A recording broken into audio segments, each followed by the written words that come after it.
Hey everyone, Greg here. As you may know by now, I'm the co-founder and CEO of TripShock, an online reseller for water sports and tours. For the past 12 years, we've had the pleasure of working with hundreds of operators across the country, and we're looking to grow our community. It's free to sign up, and you only pay when we bring you confirmed bookings. We'll help you reach new customers, fill empty seats, and grow your business like so many have done with us over the years. Head over to partners.tripshock.com to learn more about our program, read testimonials, or speak directly with our supply team. As always, thank you for listening and enjoy the show.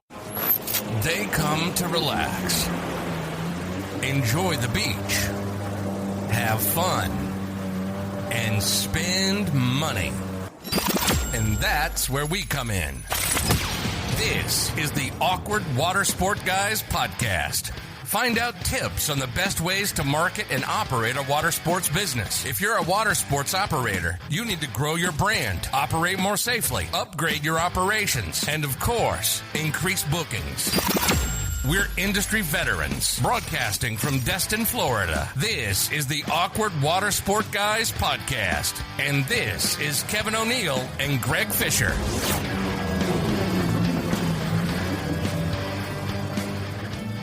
Today's episode is with Jaden and Steven from AAMP Agency, and we're going to talk about customer acquisition, probably Kevin's favorite topic, maybe?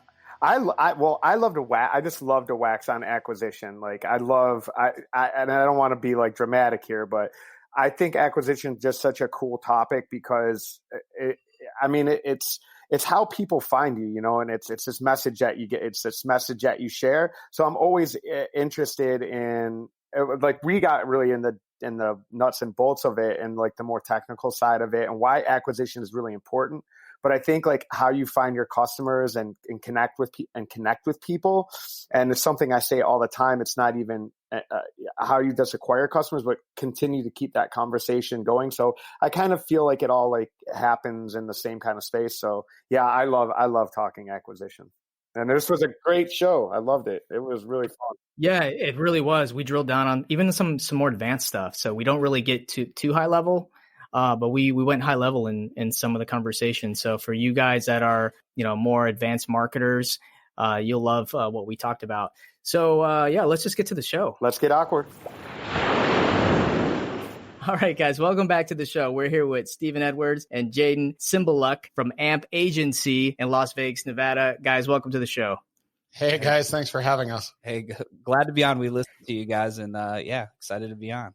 As we like to know a little bit about what you guys do. And Steven, you can start for us. I'm going to start. Okay, so we are an agency that focuses on tours, adventure activities, anything to do with the rental or action adventure space. Our clients are jet ski rental shops, jet ski tours, boat tours, sailing tours, ATV, snowmobile. We've got clients from San Diego to the Bahamas where you can go swim with the pigs. End of the day, our job is to help tour operators get more bookings. And additionally, you guys just besides the AAMP Agency, you guys run your own tours, right? Yeah. So we have a Jeep tour and rental company. We have Slingshots with that, where we do slingshot rentals. We do boat and jet ski rentals under a separate company. And we have a Hoover Dam scooter tour. So back up. Hold on. What the fuck is a slingshot? What's a slingshot? Polaris slingshot. It's a 3-wheeled like motorcycle, 2-passenger motorcycle. It looks like a miniature Batmobile.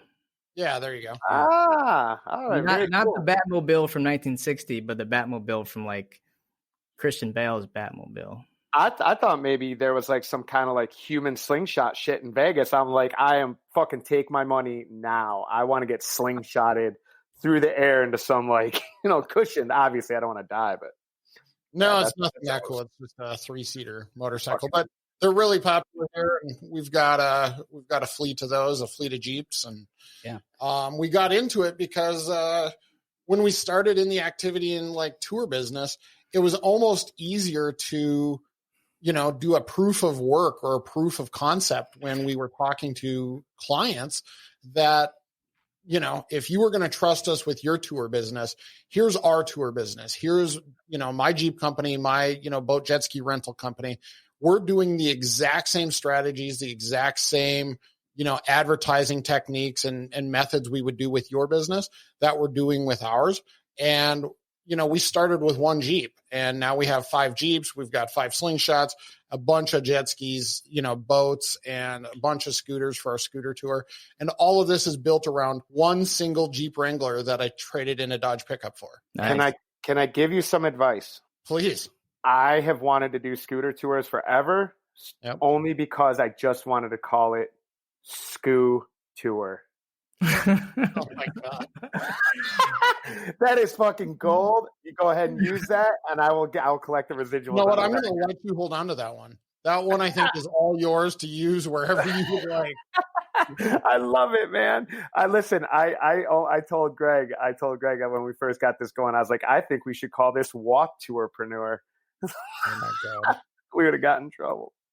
So I'm just curious, how did you guys actually get into tourism? How'd you get into digital agency? So we were always a marketing agency, and kind of like what Steve said, we kind of had this, I don't know, not a come into Jesus moment, but we wanted to work with clients that had awesome businesses. You know what I mean? And so like he said, once we started or kind of reverse engineered the Jeep rental business, I mean, we were already kind of working with some clients in the tourism space, and we noticed that there was kind of a missing agency piece to it where people weren't really, using our strategies that we were using for the tourism space. And so we decided to go all in on it. And you know what I mean? With that, we became AAMP Agency, and, we live, breathe, and die adventure and activity marketing.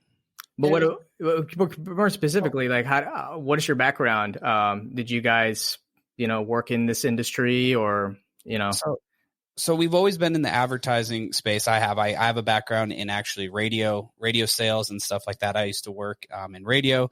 I'm from North Dakota, actually, and so that wasn't really a tourism space. And so when we moved to Las Vegas, we just became more involved in it and part of things around it in the Las Vegas market. And now we've been here, and that's kind of our background history in it. Steve's kind of always been the Google ads, the technology side guy. And then I was kind of always the business development side of it. And we kind of created the marketing agency together with that. And to that, I mean, we've, like every other agency, started with, let's be an agency and go chase down clients. And I don't want to say they suck, but you end up working with whoever you can work with. So you're working with chiropractors and you're working with the taco shop down the street. And I mean, you want to feel like your soul leave your body, go try to run Google ads for a, accident lawyer, in Chicago, or go run chiropractor ads. And it's not fun. It sucked. And when we started in the tourism space, the best part about it is people are in the fun business. Their customers are generally happy. They're in the business of selling fun. And, we're in Vegas, so we see it. We see the tour. Our office is, we could almost throw a rock to the palms from our office. We're seeing people come to Vegas to have a good time and to experience something. And it's certainly way more fun than talking about dental marketing and how they need to get more people in for root canals. Yeah, for sure. So our topic today is customer acquisition, and there's a lot to unpack here, and we'll try to condense it as much as possible. So my first question for you guys is just to kind of give us an overview of what online customer acquisition is and why should it matter? So to that, customer acquisition, how do you get a customer to book with you? Meaning, is the customer, your advertising dollars, you're spending money out there to get customers. You're running Facebook ads, you're running Google ads.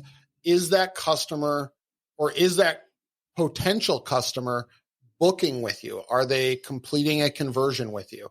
Are your ads working for you to produce more revenue for your business? And we find that a huge bulk of customers, or clients, I guess I would call them, have zero idea if their advertising is working. They pull arbitrary numbers for their advertising. They're spending X amount of dollars on Facebook ads and on rack cards and on billboards, and pick your advertising medium, because they did it in the past and it worked, or they feel like it worked for them, but they couldn't tell you real dollars to cents if it actually produced them more money.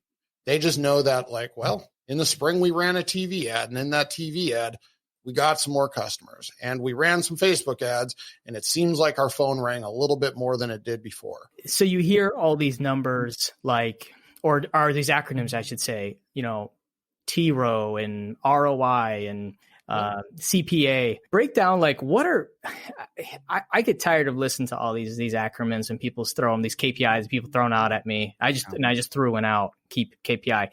What are the 3 or 4 metrics that really matter? Like, what are the ones that operators should say, okay, these are ones I should be looking at on a regular basis?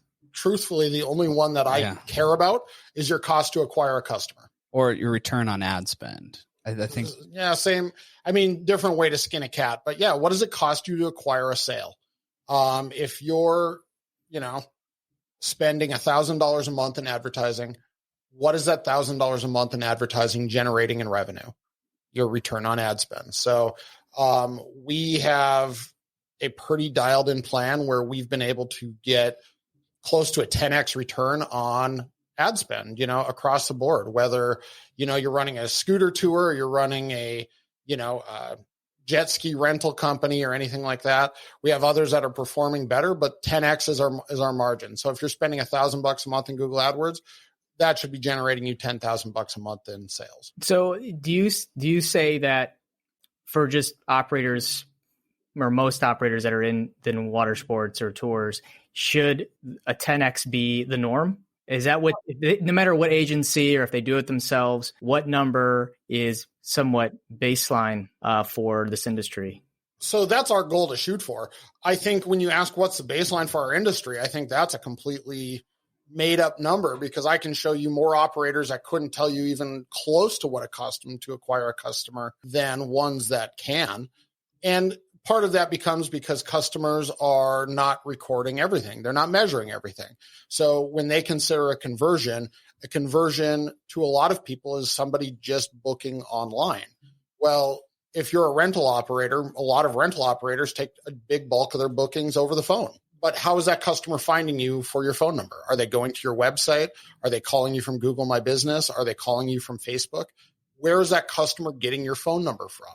And if you're running Google ads, those ads should be should be tied to some sort of Google or some sort of call tracking mechanism, so that you know that John Smith saw your ad on Google, clicked your ad, went to your website and called you and booked over the phone.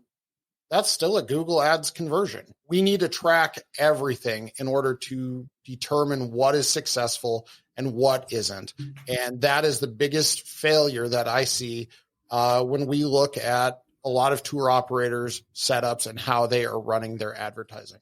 I have an addendum quick question there. Yep. Captain Questions. Let me get somebody to love. I want to ask you guys some questions. Okay. So when you're looking at over time, then are you doing like a more comprehensive data analysis then? Like, are you looking at like CLV and then remarketing maybe through email to stay forefront of their mind? So when you say that number 10%, are you talking about ROAS? Are you talking about over time? Are you talking about as a whole? Like if I contract, let's say AAMP Agency or any agency, are you looking at that metric as so your return on Google ad spend, your email, your Facebook, your direct marketing? We're looking at it as an all-encompassing number. So not just Google ads, but your Google ads, your Facebook ad spend, what you are spending on hard dollars in marketing. If you're putting out a billboard and you're spending $1,000 a month on a billboard, would you not want to understand what the return on ad spend is on that? Now, of course, somebody's going to chime in, and I'm sure in the comments you're going to hear, well, there is a branding aspect to it. Sure. The long game, yes, you're going to play some branding. You want to brand your business. We get that. But where we're more concerned is the advertiser that is pulling arbitrary numbers from the sky for advertising. Facebook, Google, we'll call it digital marketing for that matter. They're just pulling arbitrary numbers for ad spend with no real measurement of how that ad spend is converting into dollars into your business. So to your question, Kevin, are we measuring return? It's all return on ad spend, except it's accumulated over their entire ad spend in that for digital marketing. I got a question for more advanced listeners. Yeah. Attribution for conversions is a topic that I have with some of our more advanced marketers. There's somewhat of a debate of how to attribute your conversions. And TripShock, I do a 1-day view through and a 7-day click. But then there's some guys who will argue that you should be doing a 30-day click and like a 7-day view. I know from our data that most conversions happen, when I say most, about 75% of conversions happen after the first interaction to our website. And that seems to be very similar to a lot of tour companies. Maybe ones that do like, multi-day tours, it's a longer window. But, what is your guys' thought on that? Because obviously, depending on how you attribute might change your return ad spend or your CPA. But what do you guys think for, just water sports, water tours? Where do you see that attribution? We run ours the same. So we are running on a 1-day 7 attribution window because that is the case. We're finding that people are not, especially with a lot of our operators, they're not getting bookings that are so far out where it's like where we're having customers come back 2-3 weeks later where we have to worry about that attribution. Most of our attribution is happening in that first interaction, second interaction. For those, hey, I want to jump in real quick. I'm sorry to interrupt, but so maybe we can unpack that a little bit. So for those who don't understand what the 1-day, 7-day attribution window looks like, explain that. There's somebody who's not at that, who doesn't understand what that means. So what we're measuring is from the first time they interact with your website to when they actually perform a checkout or perform a booking on or any sort of purchase with you. So and then you attribute that purchase through 7 days. You're attributing that to that initial ad, that initial click. All right. I just sometimes now we just took a medium level guy and we brought him up a whole nother level. Now all of a sudden we're deep in the weeds of like Google ads and honestly, I will even say too, a lot of this, like when we started, COVID actually had a lot of people realize that they need to start looking at this stuff more than they did pre-COVID, right? Especially in the tourism space, because they were running a business in, let's say, February, 2020 or before, or their season, and they just came off their busiest season ever, right? Because people were traveling, people were just coming, walk by, and then travel shut off, right? And so this gave people an opportunity, even for our business. That's why I think we grew in 2020 with this, because people needed to look at their digital marketing 101 over again, right? Because before they weren't even doing that. They didn't even have their conversion tracking set up on their back end of their website or their booking engine. You know what I mean? So they couldn't even talk these numbers that we're even talking about. And honestly, that's sometimes the conversations we have with clients too, before they even come and become an agency. We're consulting them in the right direction to understand these numbers or these return on ad spends over a 6-month window now of being a customer with us. Before, they weren't even really getting those numbers. I can easily say out of the last 20 clients, 15, 20 clients we brought in, one of them was truly measuring ad spend. One client, and we're talking guys, like not small clients doing, $200,000-$300,000 a month in revenue, spending $10,000, $15,000 a month in Google ads, literally just spending money, and they know that it's working, but they can't tell you to the penny. They can't tell you if their phones work or, if their phones are, and they're getting half of their bookings over their phone or over the phone bookings, but they just know that Google ads work. So they spend more money, and when their business slows down, they spend less money. Hey, Steven, since we're talking about Google ads, let's jump into different online channels that operators should be using in 2021. And I think we all can agree here. We talked about this on other shows before. If you aren't on Google ads, get on Google ads, no questions. But is there any other online channels that you think operators should be using in 2021 aside from that? So with all of our clients, we do have a pretty a pretty progressive remarketing strategy after the fact that we're running in Facebook and Instagram. We've started to do some more TikTok advertising as we're seeing some success in that. The problem, everybody's going to ask, should I be on Twitter? Should I be on Pinterest? Should I be on all of those?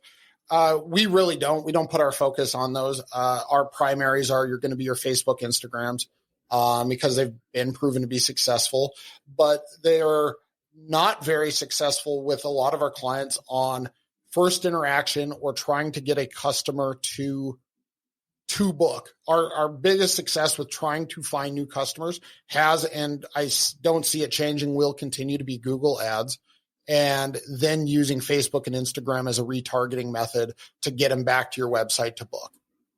So have you seen how do you feel about Google getting rid of the 28-day or not Google but Facebook getting rid of the 28-day click through? Have you saw any type of metric change in your ads or your ad spend, and maybe go into what you feel like, what your thoughts are on the 8 conversion events per 8 conversion events per account? So to be honest, we haven't had a lot of effect on it. A lot of our clients on the retargeting side, I don't want to say that they have minimal budgets, but it's just not even close to the budget amount of like what we're talking about in Google.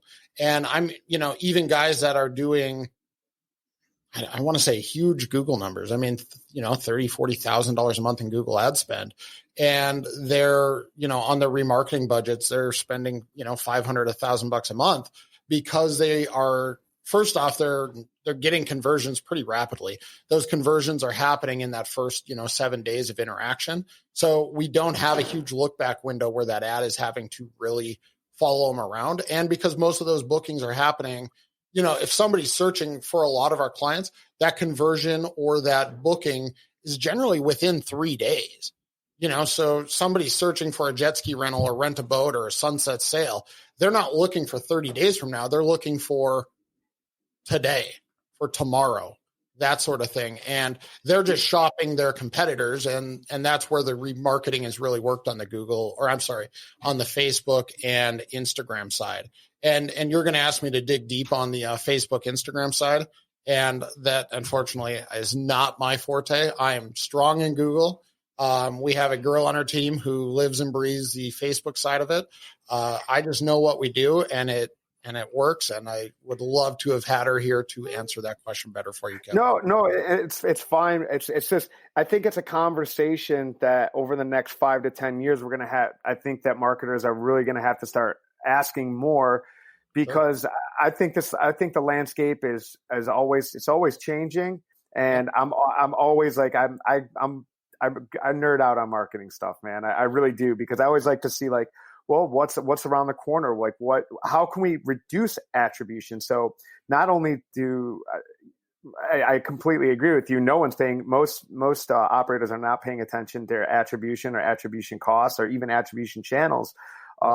And obviously they should be.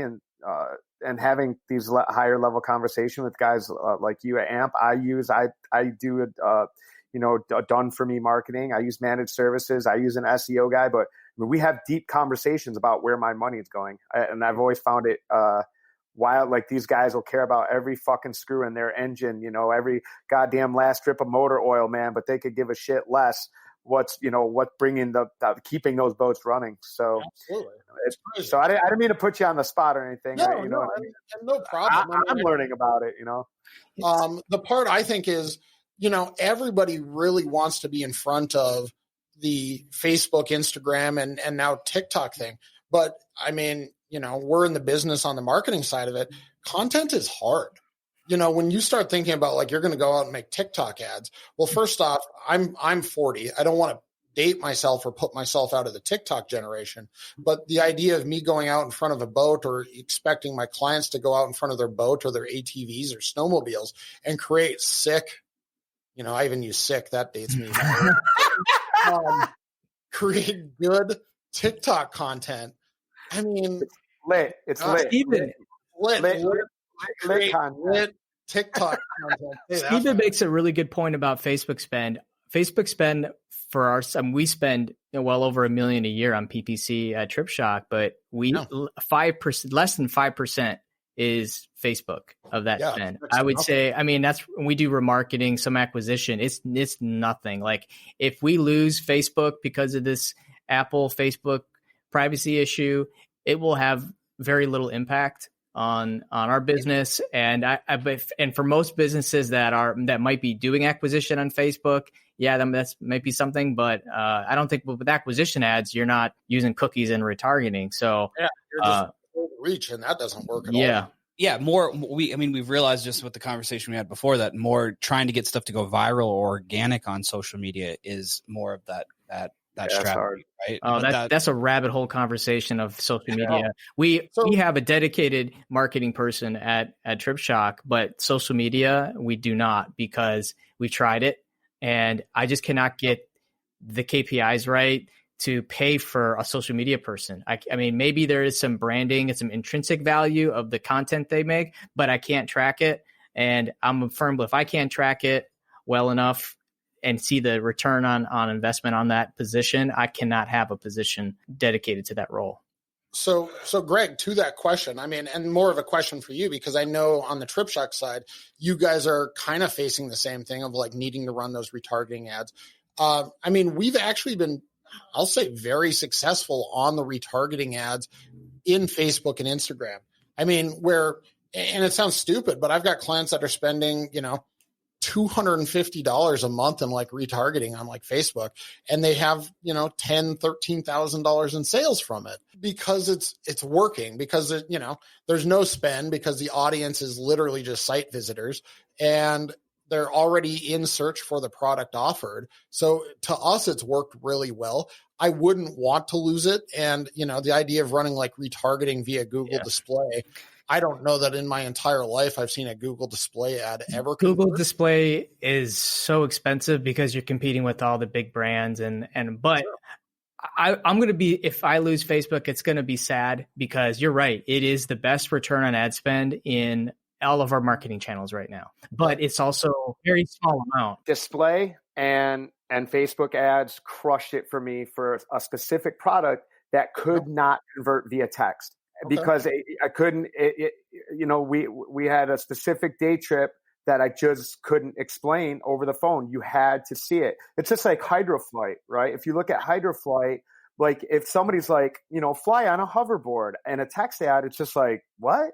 You have to see it. And then, and that's why Hydroflight, it always took somebody sort of like seeing it for the first time. 2013, 2014, it gathered a big audience. So I got to play devil's advocate here, because I have seen heavy remarketing work on. I mean, our numbers went through the roof when we put together a really solid video. We remarketed that, and I mean, I actually went opposite and went real light on text ads, and we increased our ad spend via display and our video ads on Facebook, and it fucking it tripled our numbers the following year.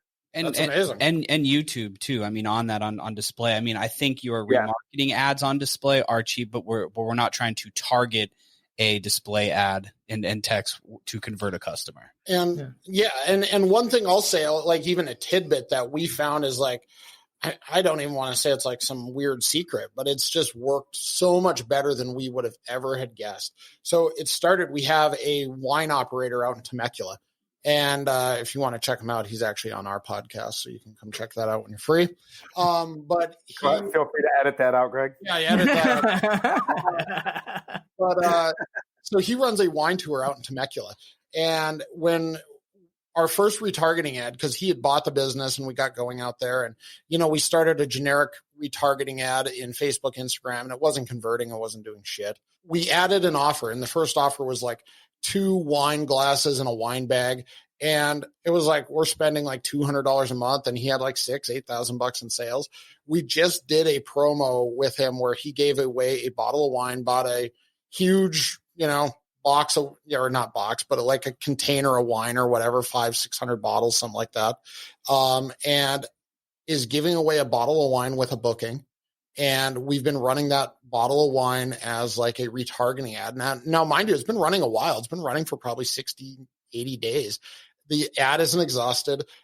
We've spent on average $250, $300 a month, and we are blowing sales out of the water. I mean, insane ROI, return on ad spend. I don't even know how we could actually replicate it and do better. And we've now done the same thing with a few of our other platforms or a few of our other clients where we've offered a very low dollar intrinsic value type offering for coming back and booking, and just having that freebie, you know, that free offering to come back and book has crushed it.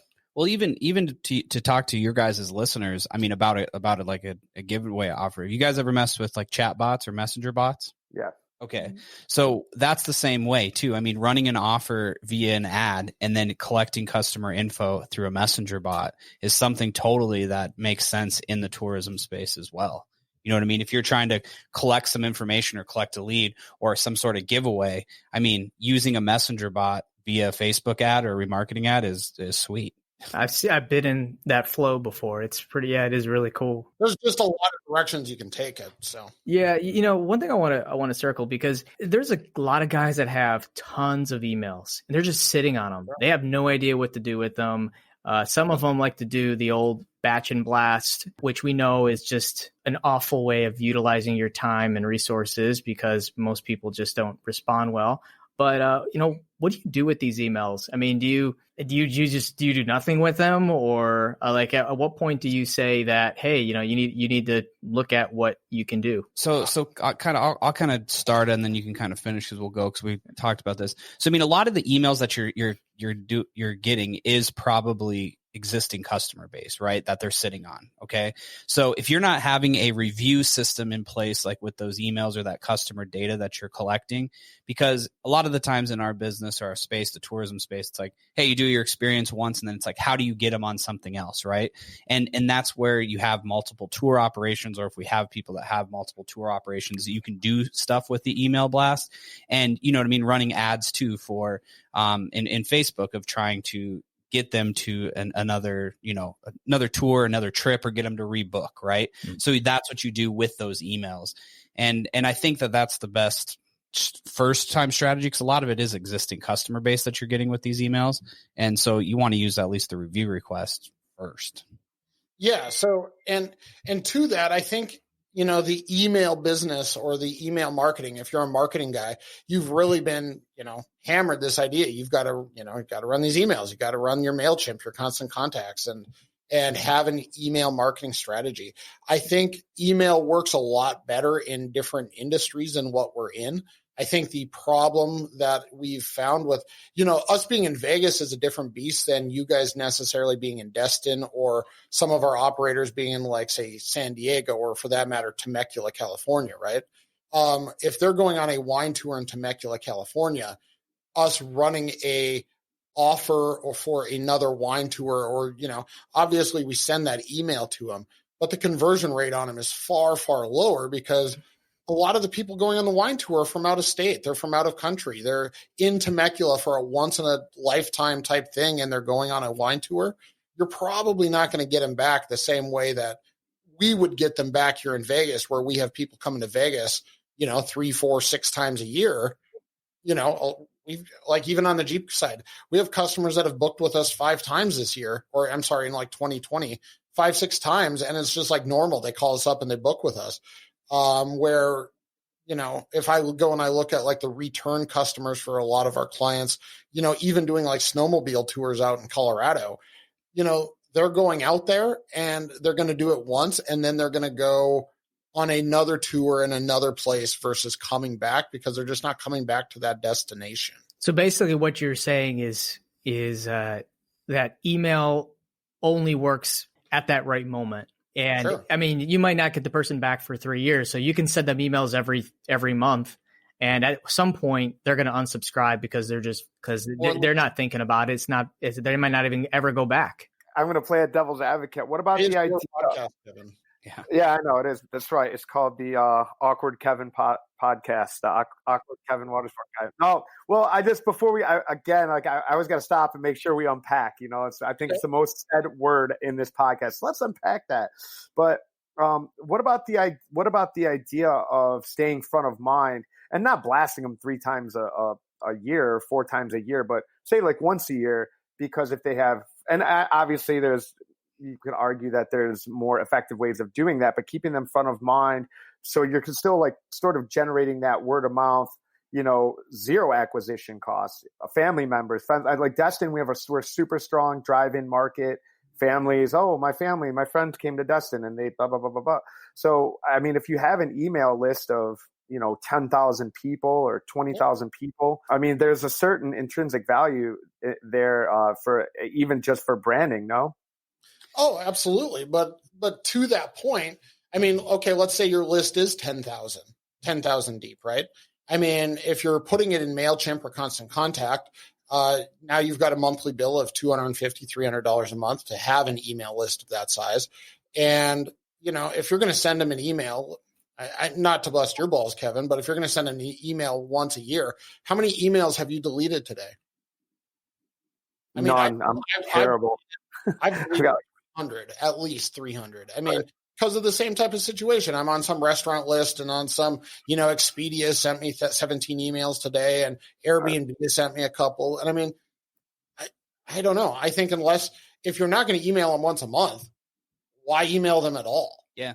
And honestly, I think it can probably lead to another point is you got to track it. I mean, too, like what is your conversion tracking of your emails that you're sending these offers out to, right? Like that's where people get messed up in their marketing, where we as an agency have realized people are good at running their tours. We're good at kind of looking at their digital marketing for it. Like you might have a awesome tour, but online you're not doing a good job, right? I asked my brother one year to create an email blast. He spent a week on the damn thing. Oh. We sent it out to like 100,000 people.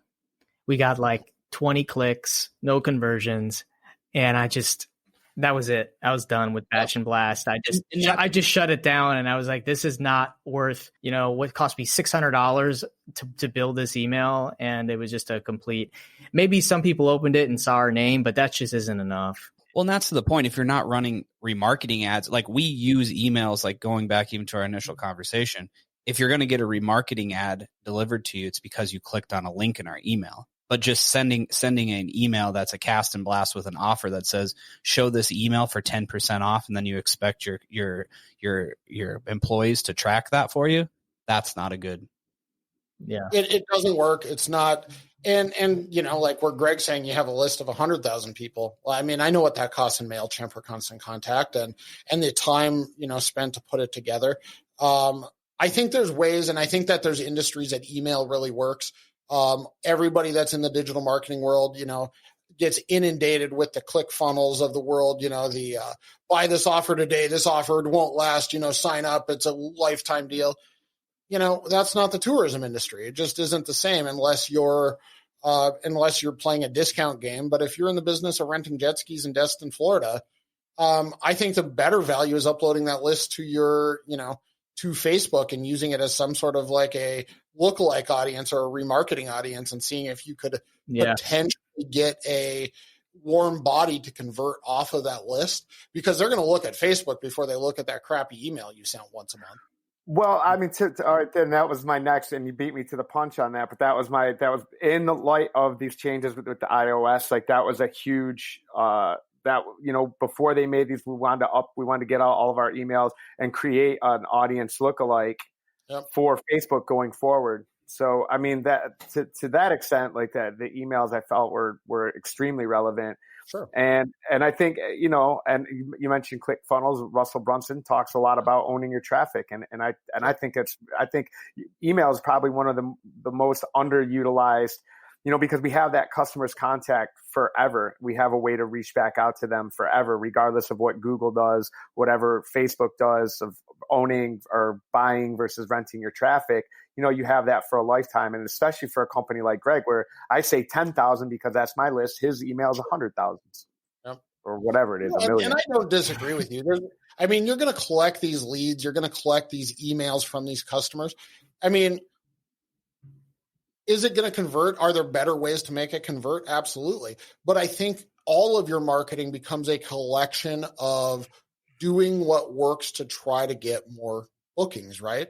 So if you're going to collect these emails, you might as well send them an email once a month.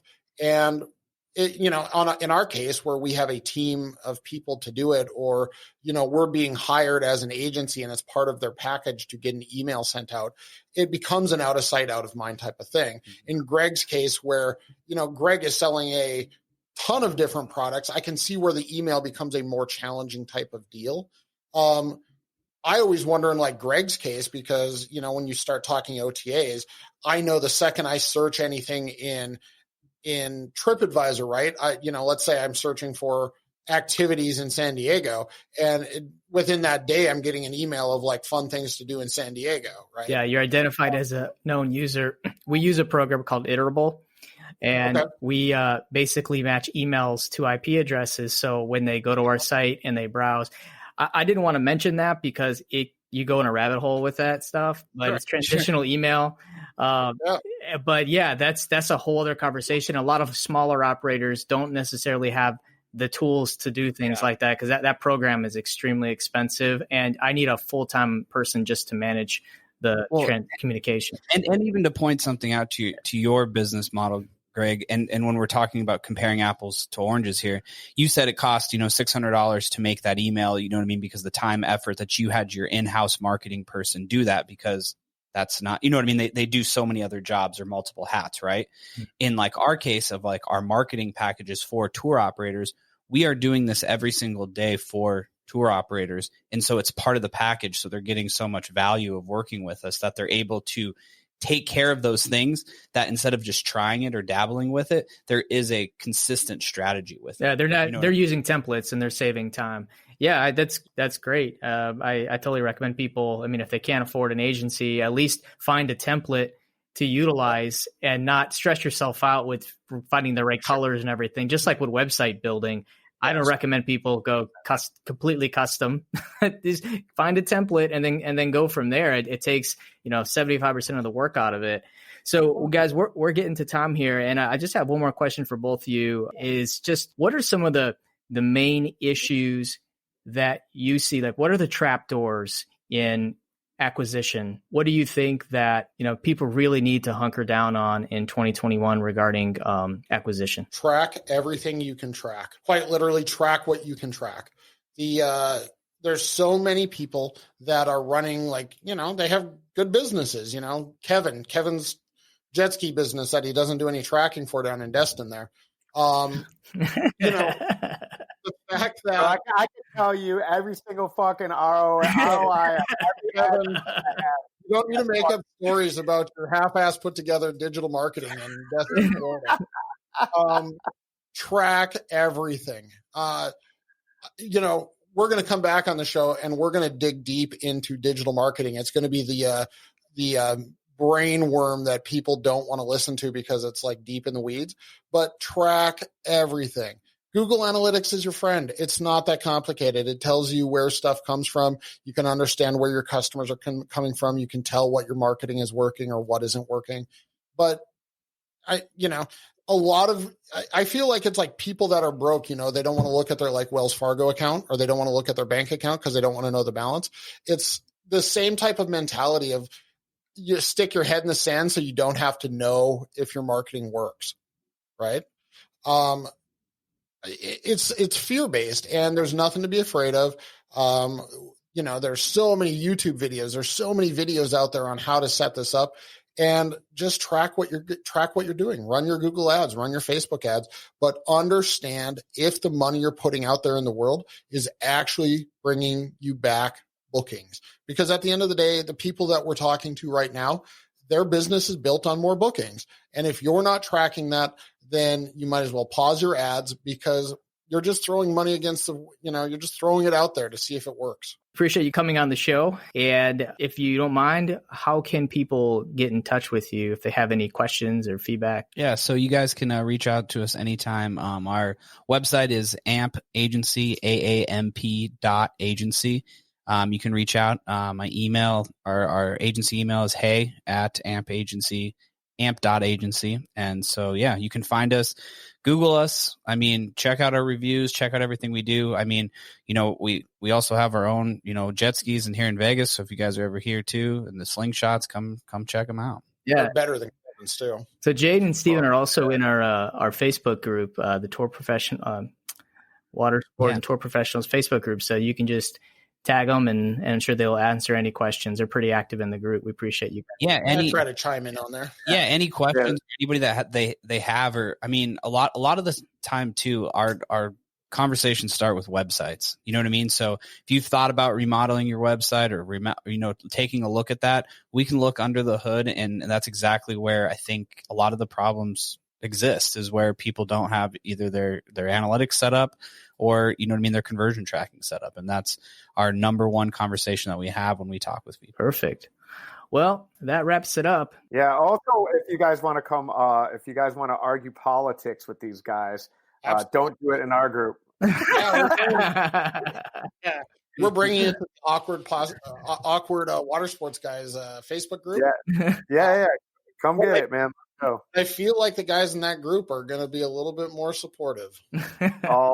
All 275 of them. Hey, I can debate it with anybody. All right. Well, hey guys, thanks again for coming on the show, and for all you listening, keep it awkward. You've been listening to the Awkward Watersport Guys podcast. If you're in the water sport industry, this is the podcast that brings the business perspective to parasailing, jet and ski boat rentals, sailing, snorkeling, and everything else. We hope you've gotten some useful and practical information from this show. Be sure to sign up to our email list at watersportpodcast.com and subscribe in your favorite podcast app. We'll see you next time, and thanks for listening.